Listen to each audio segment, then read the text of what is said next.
Assalamualaikum warahmatullahi wabarakatuh. Bismillahirrahmanirrahim. Ashhadu an la ilaha illallah wa ashhadu anna Muhammadar Rasulullah. Allahumma salli ala sayyidina Muhammad wa ala ali sayyidina Muhammad.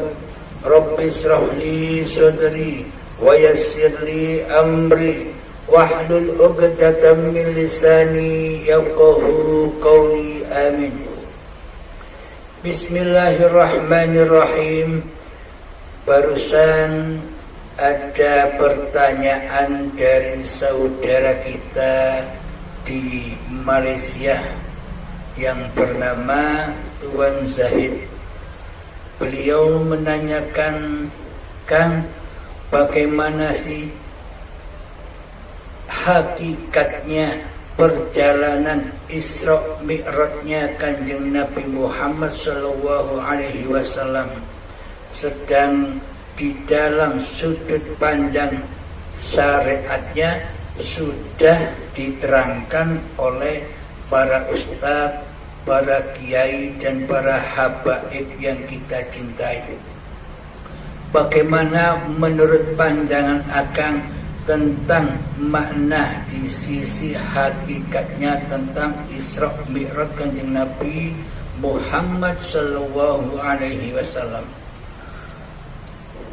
Perlu diketahui tentunya perjalanan-perjalanan itu yang disebutkan di dalam Al-Quran, Isra dan Mi'rajnya Kanjeng Nabi Muhammad itu secara syariatnya badannya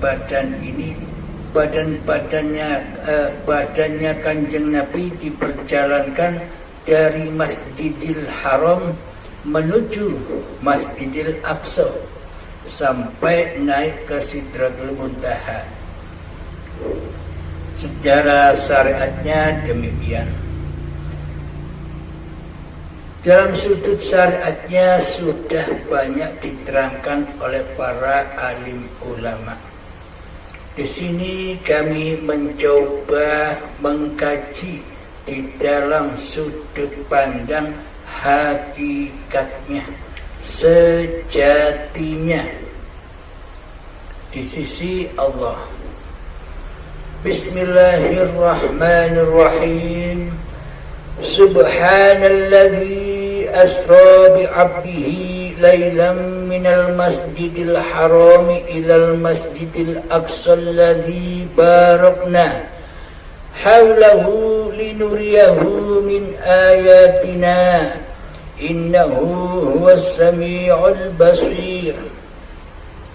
Artinya, Maha suci Allah yang telah memperjalankan hambanya pada suatu malam dari Masjidil Haram sampai ke Masjidil Aqsa yang telah kami berkahi di sekelilingnya, agar kami perlihatkan kepadanya sebagian dari tanda-tanda kebesaran kami. Sesungguhnya Dia Allah Maha mendengar lagi Maha mengetahui. Shadaqallahul Azim. Surat Al-Isra ayat pertama. Jika diartikan di dalam sudut pandang syariatnya, maka artinya sesuai dengan arti ayatnya yang selama ini sudah seringkali kita dengarkan di dalam pengajian-pengajian umum. Perlu kita ketahui, di dalam Al-Quran itu ada dua makna. Makna yang zahir maupun makna yang batin. makna yang tertulis dan makna yang tersirat, yakni mutasyabihatnya, rahasia dari makna yang tertulis. Al-Quran juga mengandung dohir, arti dohir maupun arti yang batin. Jika dari sudut pandangan dohir, maka dohirlah yang berjalan, cerita babakan dohiriyah. Namun batiniahnya adalah makna secara batin, yakni secara hati, yakni mutasyabihatnya. Mari kita coba kaji bersama. Bismillahirrahmanirrahim. Subhanalladzi asra bi'abdihi. Maha suci Allah yang telah memperjalankan hambanya. Nah, di sini arti menurut sudut pandang syariat, hambanya yang dimaksud hamba di sini adalah beliaulah Kanjeng Nabi Muhammad sallallahu alaihi wasallam. Ini babakan dari sudut pandang syariatnya. Akan tetapi dalam sudut pandang hakikatnya adalah Subhanalladzi asra bi'abdihi. Maha suci Allah yang telah memperjalankan hambanya. Siapakah hamba Allah itu? Apakah hamba Allah itu hanya Kanjeng Nabi Muhammad saja? Tidak, bukan. Siapakah hamba Allah itu? Hamba Allah itu adalah seluruh manusia yang diciptakan oleh Allah. Inilah yang dimaksud hamba Allah, yakni seluruh manusia. Seluruh badan-badan manusia inilah yang dimaksud hamba Allah. Ini makna mutasyabihatnya, makna hakikatnya.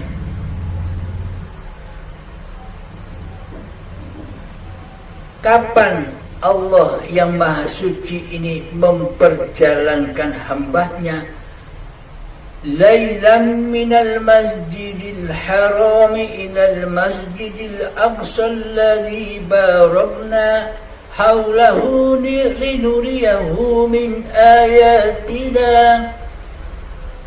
Kapan Allah yang Maha Suci ini memperjalankan hambanya atau Muhammadnya, Muhammad bin Abdullah secara syariatnya, yaitu ketika lailan, saat malam hari dari Masjidil Haram hingga Masjidil Aqsa. Secara syariatnya ya masjid-masjid yang ada di Mekah sana, Masjidil Haram sampai ke Masjidil Aqsa menurut babakan syariatnya. Akan tetapi menurut pandangan mutasabihatnya adalah kapankah manusia itu diperjalankan, mulai diperjalankan oleh Allah yang Maha Suci? Sejak kapankah manusia diperjalankan oleh Allah yang Maha Suci? Lailan minal masjidil harami ilal masjidil aqsa, yakni di malam hari, yakni di malam hari itu maksudnya ketika manusia gaib, ketika malam kemanusiaannya hening, kemanusiaannya tiada kemanusiaannya. Inilah yang dimaksud malam. Kapan manusia itu gaib? Kapan manusia itu tiada? Kapan manusia itu ada?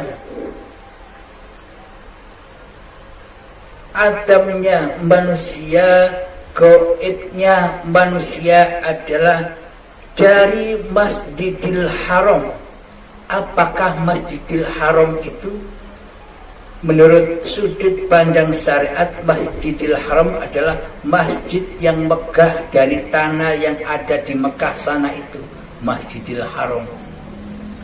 Akan tetapi makna Masjidil Haram secara mutasyabihatnya adalah masjid yang suci.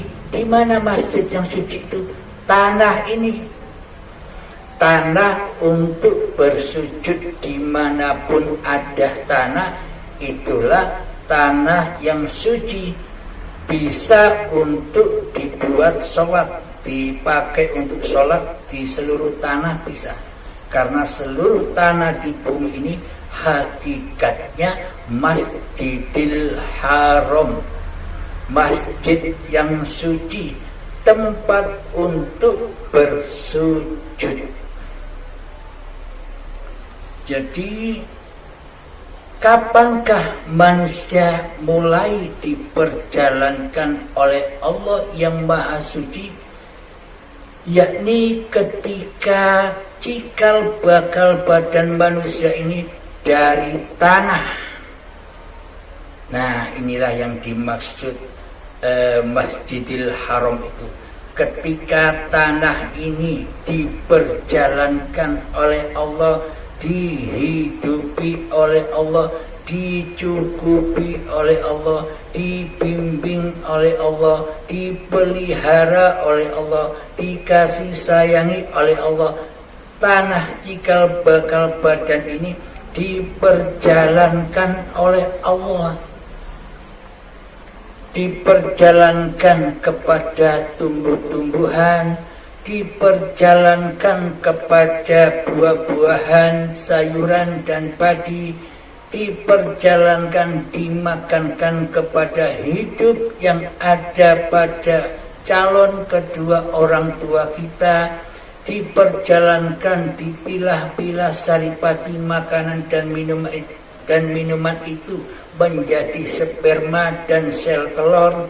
Kemudian diperjalankan, dibimbing lagi, dikasih sayangi oleh Allah, disuapi makanan lagi, sampai berjalan berproses menjadi gumpalan darah. Dibimbing lagi oleh Allah sampai menjadi gumpalan daging. Nah, di saat menjadi gumpalan daging itu ditegaskan lagi oleh Allah, diingatkan kembali oleh Allah agar manusia kelak saat ada di dunia tidak mengaku-ngaku bahwa hidup dan badan ini milik manusianya. Maka ditegaskan lagi oleh Allah, kutiupkan rohku, kata Allah, ke dalam badan-badan ini. Jadi maksudnya ku hidupi badan ini dengan hidupku, kata Allah. Ini maknanya, makna mutasabihatnya. Jadi roh itu adalah ruhullah, uripe Allah. Ketika setelah menjadi gumpalan daging, maka jadilah janin. Kemudian ketika janin sudah sempurna 9 bulan, maka terlahirlah bayi yang suci. Kullu mauludin yuladu 'alal fitrah. Seluruh bayi yang terlahir ke dunia ini dalam keadaan suci dan bersih, Suci dan bersih dari apa bayi ini? Suci dan bersih dari kewujudan, dari kekuasaan diri manusia kita. Karena saat bayi terlahir, kita manusia belum ada, kita manusia belum wujud, kita manusia belum terlahir, masih goib. Inilah yang disebut lailan, malam gelap, goib, tiada. Inilah yang dimaksud lailan, malamnya, malamnya kemanusiaannya, gelapnya kemanusiaannya, goibnya kemanusiaannya, tiada wujudnya kemanusiaannya. Sejak dari tanah sampai menjadi bayi itu kan malam. Maksudnya malam, manusia tidak pernah menyaksikan di dalamnya, manusia masih goib. Inilah yang disebut lailam minal masjidil harami ilal masjidil aqsa. Nah, alhamdulillah, apa yang dimaksud Masjidil Aqsa itu?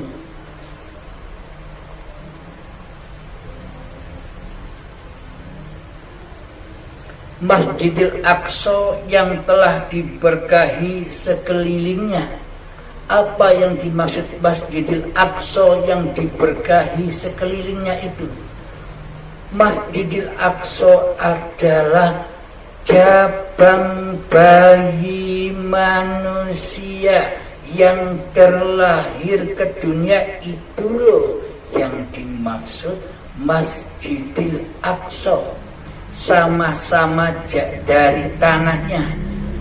Ketika masih kasebut Masjidil Haram, masih kasebut tanah. Tanah diperjalankan hingga sampai kepada Masjidil Aqsa.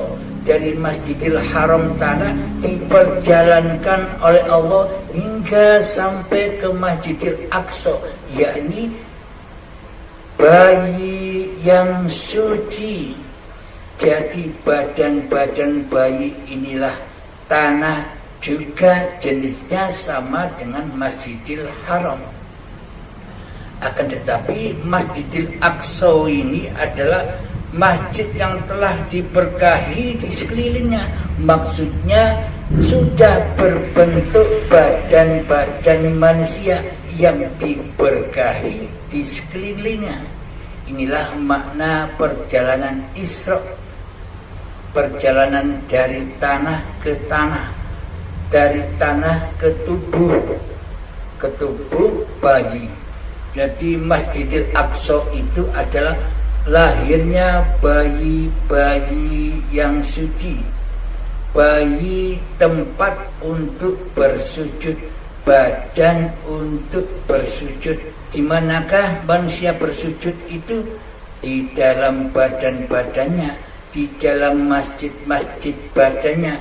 Bila manusia masih ada di luar dirinya, bila manusia masih ada di luar badannya, maka selamanya manusia tidak bisa mengabdi, tidak bisa menyembah kepada Tuhannya. Maka dari itu yang dimaksud mengabdi dan menyembah itu di dalam badannya, di dalam dirinya, di dalam masjid-masjid yang dari tanah itu. Badan-badan ini kan dari Masjidil Haram, dari tanah, sehingga diperjalankan oleh Allah sampai kepada Masjidil Aqsa, yakni badan-badan ini yang diberkahi di sekelilingnya. Agar kami bisa, agar kami perlihatkan kepadanya sebagian dari tanda-tanda kebesaran kami. Maksudnya ketika detik-detik akil balik tiba, supaya kita bisa menyaksikan ayat-ayat Allah yang ada di luar diri kita. Gunung ciptaan Allah, ayatullah. Laut ciptaan Allah, ayatullah. Sawah ciptaan Allah, hayatullah. Hutan ciptaan Allah, hayatullah. Manusia, hayawan, tumbuhan, semuanya ciptaan Allah. Untuk apa manusia diperjalankan dari Masjidil Haram tanah hingga ke Masjidil Aqsa bayi itu? Tujuannya untuk apa? Tujuannya tak lain hanyalah agar manusia mengetahui sebagian tanda-tanda kebesaran Allah, kebesaran Tuhannya ketika manusia bertuhan kepada Allah. Akan tetapi bila manusianya masih belum bertuhan kepada Allah, maka tidak akan bisa menyaksikan ayat-ayat Allah. Karena dikira oleh manusia gunung-gunung itu tercipta dengan sendirinya, laut-laut itu tercipta dengan sendirinya, hutan-hutan itu tercipta dengan sendirinya, semuanya tercipta dengan sendirinya, sebagaimana penciptaan hidup dan diri manusianya selama ini, sehingga Allah gaib atas diri kita selama ini. Karena seolah-olah kita ini bukan ciptaan Allah. Akan tetapi selama ini kita seakan-akan tercipta dengan sendirinya. Sama halnya kita dengan orang ateis yang tak bertuhan. Apa sebabnya? Karena Allah selama ini tidak kita jadikan Tuhan di hati kita. Karena selama ini Allah gaib di hati kita, Allah tiada di hati kita. Yang ada hanya kewujudan diri manusia kita yang selama ini menjadi Tuhan di dalamnya. Coba kita tafakuri bersama. Jadi maksudnya Subhanalladzi asra bi 'abdihi lailan minal masjidil harami ilal masjidil aqsa alladzi barakna haulahu linuriyahu min ayatina. Maha suci Allah yang telah memperjalankan menciptakan cikal bakal badan ini dari tanah yang mati. Itulah yang dimaksud Masjidil Haram hingga sampai kepada Masjidil Aqsa, yakni sampai menjadi bayi yang suci. Untuk apa Allah melahirkan, menciptakan bayi atau manusia ini? Agar manusia bisa melihat tanda-tanda kebesaran Tuhannya di hatinya. Babakan Allah atau hakikat itu sudah bukan ranahnya badan. Babakan hakikat, babakan hati. Agama itu di hati, bertuhan itu di hati. Babakan hati itu adalah sudah babakan iman dan Islam itu ada di ranah hati, bukan ada di ranah zahiriyah. Jadi yang dipandang Allah itu hatinya, bertuhan dan tidaknya itu yang dipandang Allah hatinya. Meskipun badan-badan kita diselimuti, dibungkus dengan agama-agama, meskipun badan-badan kita dibungkus dengan bertuhan, meskipun badan kita dibungkus dengan amal ibadah, sholat dan sebagainya, akan tetapi bila Allah masih gaib, bila Allah masih tiada di hati kita, itu tandanya seluruhnya adalah dusta.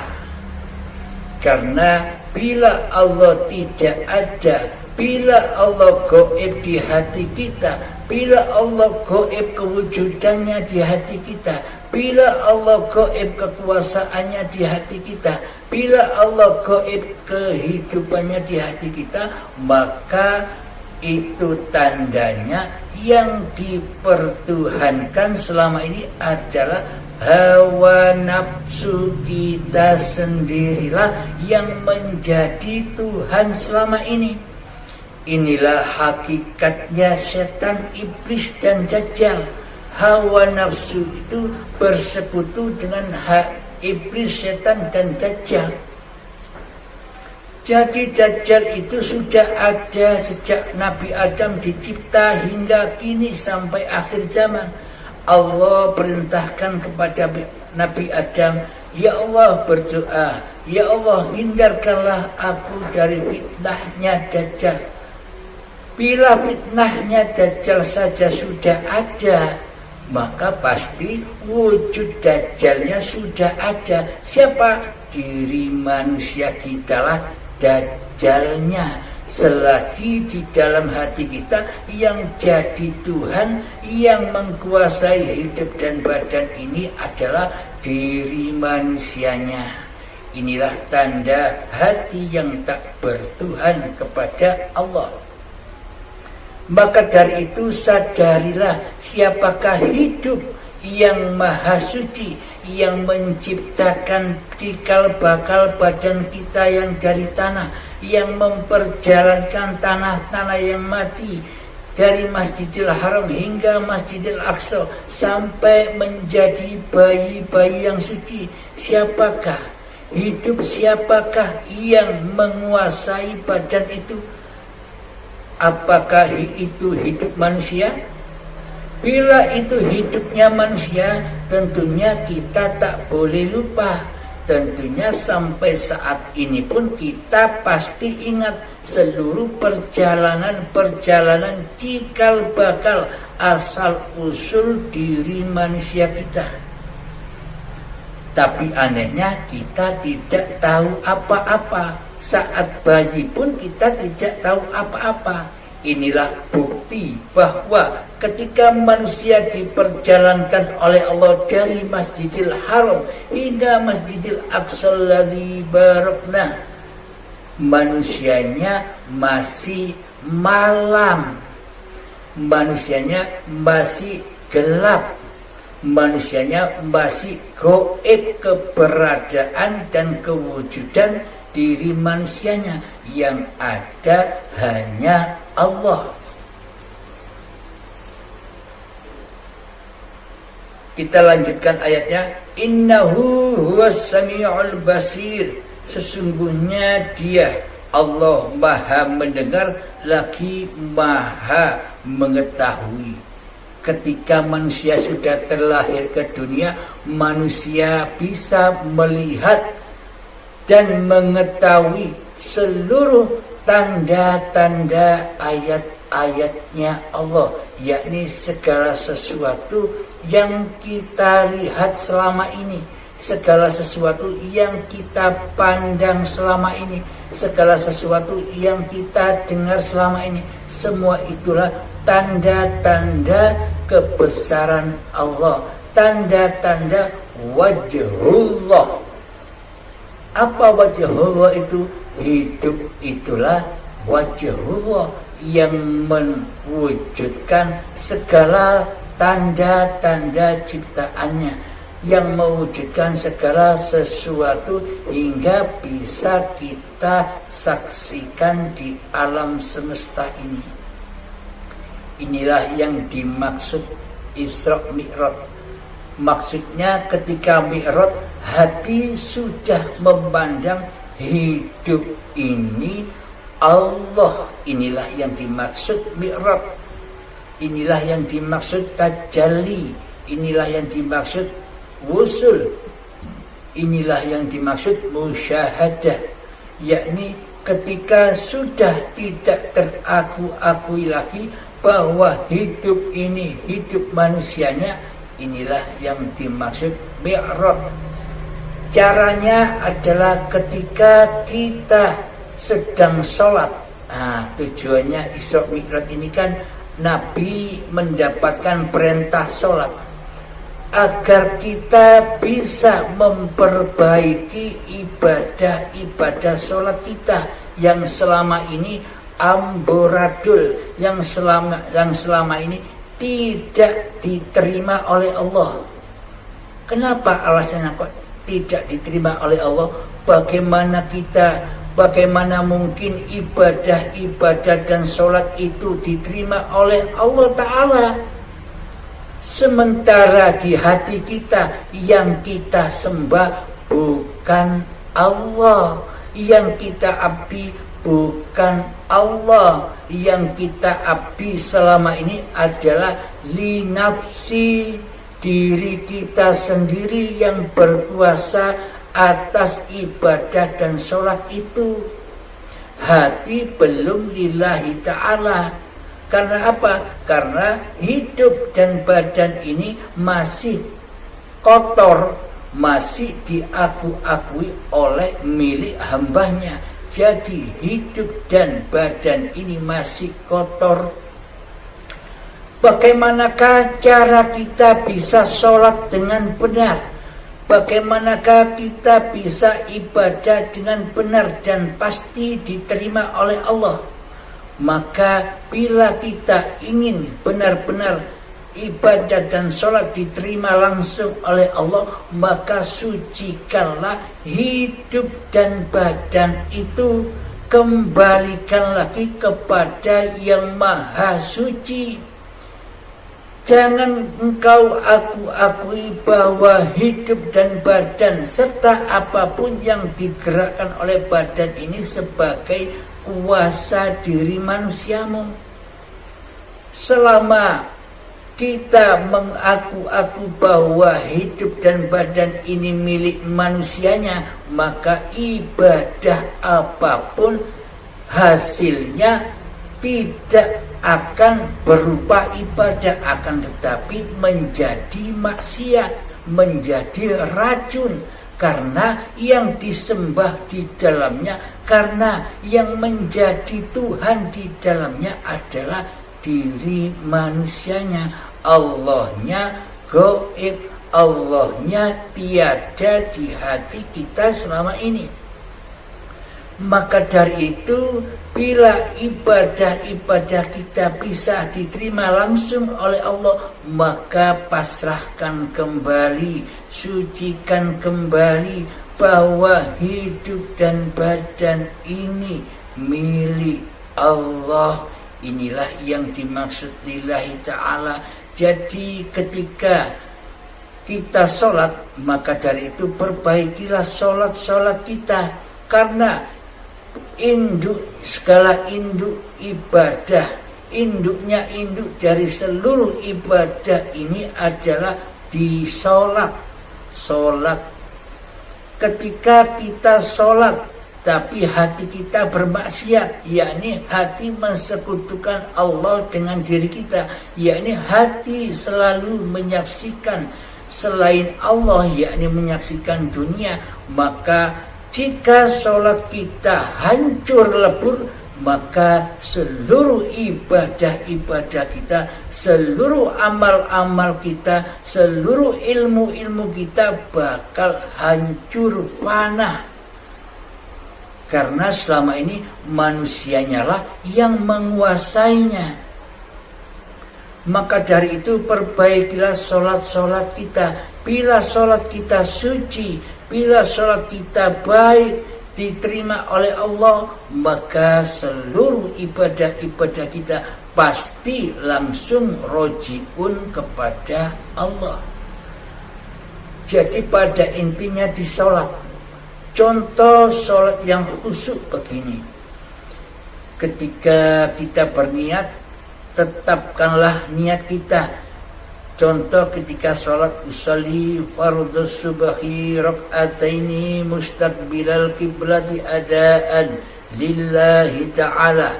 Lillahi ta'alanya ini tetapkan di dalam hati, jangan sampai berubah li nafsi.